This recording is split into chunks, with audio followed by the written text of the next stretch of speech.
Well, the second story hits closer to home. It's an offensive and somewhat frightening symbol, a severed pig's head found outside of a North Philadelphia mosque. This comes after the mosque, Al-Aqsa Islamic Society, received a harassing phone message asking if the members are happy about what happened in France. See that car that just went by the mosque there? Somebody threw a severed pig's head out of the window of that pickup truck. Yeah, it's a red pickup truck, and it was circling the mosque about 2 nights ago, and that's when they threw out that pig's head out of the passenger side window. The manager found the pig head the next morning, and the Muslim community is calling this an act of discrimination. Police and the FBI, they are looking into these incidents. Well, Qasim Rashid, national spokesperson for the, you have to say this for me, I apologize. Ahmadiyya Muslim Community. Ahmadiyya Muslim Community. You're joining us this morning. Hey, Thank you so much. Thank you for coming in. Thanks for having me. So here we go. You're here on an appropriate morning, I guess, so to speak. Yeah. Look at the cover of the Daily News. Donald Trump, after his comments yesterday, saying just ban all Muslims from coming into the country until, you know, everything simmers down a little bit. Your response? You know, this is not only unconstitutional, but it reeks of bigotry and racism. You know, the Ahmadiyya Muslim community is Muslims who believe in the Messiah, Mirza Ghulam Ahmad of Qadian, have been here since 1920. We're actually America's oldest Muslim organization, and we set foot in Philadelphia first. So, having spread throughout the United States peacefully for a century, my brother is a U.S. Marine, served honorably, we have doctors, I'm a lawyer myself. It sounds to me like this is a man desperate for attention, desperate for votes. And what's scary, though, is that he's getting them with this kind of rhetoric. And I think this is a place where Americans, as people in Philadelphia, around the country, we need to stand united against this kind of intolerance, because if we don't, we're going to enable him to continue to promote a level of hatred that we haven't seen in a long time. Would you say that ISIS has hijacked your religion? I've heard that term. I mean, they're trying to, right? And I think part of the problem is, you know, we need to look at the leadership in the Muslim community. There's been a failure of Muslim leadership for organizations like ISIS to even exist. You know, it's easy to blame Western interventionism, and there's no doubt that the illegal Iraq War killed countless innocent civilians, and there's a lot of grievances there. But I think this is where Muslim leadership needs to stand up and say, we will not respond to injustice with more injustice.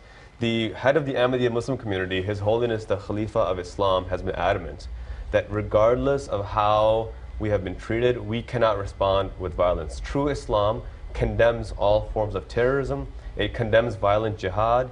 It condemns theocracy.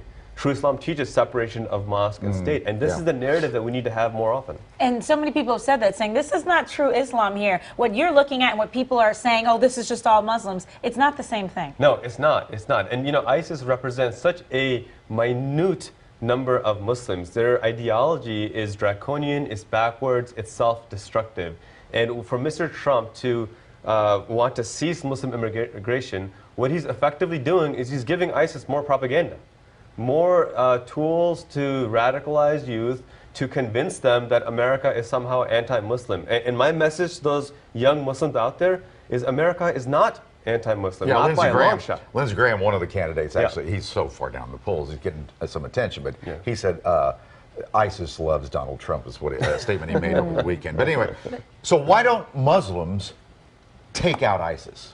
Well, we have to understand that extremism is not an Islamic issue, it's a humanitarian issue. Just the same way we wouldn't expect white Americans to go and take out the Planned Parenthood terrorists or take out the KKK, we must all stand united against all forms of extremism. But why don't those countries over there that surround Syria and Iraq, why don't they go in and take care of this problem? Why do we have to do it? I agree with you 100% on that. And in fact, the head of the Ahmadiyya Muslim community, His Holiness the Khalifa of Islam, has been adamant on this, that rather than the United States playing world police, rather than us continuing to spend billions of dollars of our own resources, we need to empower local governments to have a local coalition and go and take the lead on this.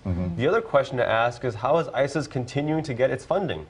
I mean, we can bring Iran to the negotiation table through sanctions, but we can't stop these thugs and terrorists from making millions and millions of dollars a day. Something's not right there. Do you, when you walk around the streets of Philadelphia and you say your name, do you feel people's eyes, I mean, looking at you funny and, oh, what's this guy up to? You know, Philadelphia is a city of brotherly love. Yeah. And, you know, having been here for as long as I have, the Ahmadiyya Muslim community has been here for decades and decades. We're intimately involved in the community. We do 150 soup kitchens a year. We're building a new 21,000 square foot mosque on Broad and Glenwood.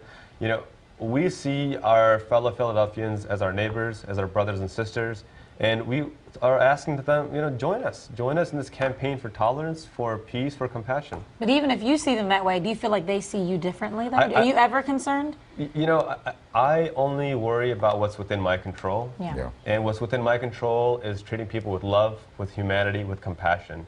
And hopefully, if somebody has ill will towards me, by getting to know me, it'll help melt away that ill will. Good to see you. Thank you so much. Thank you for having me. Thank you, Qasim.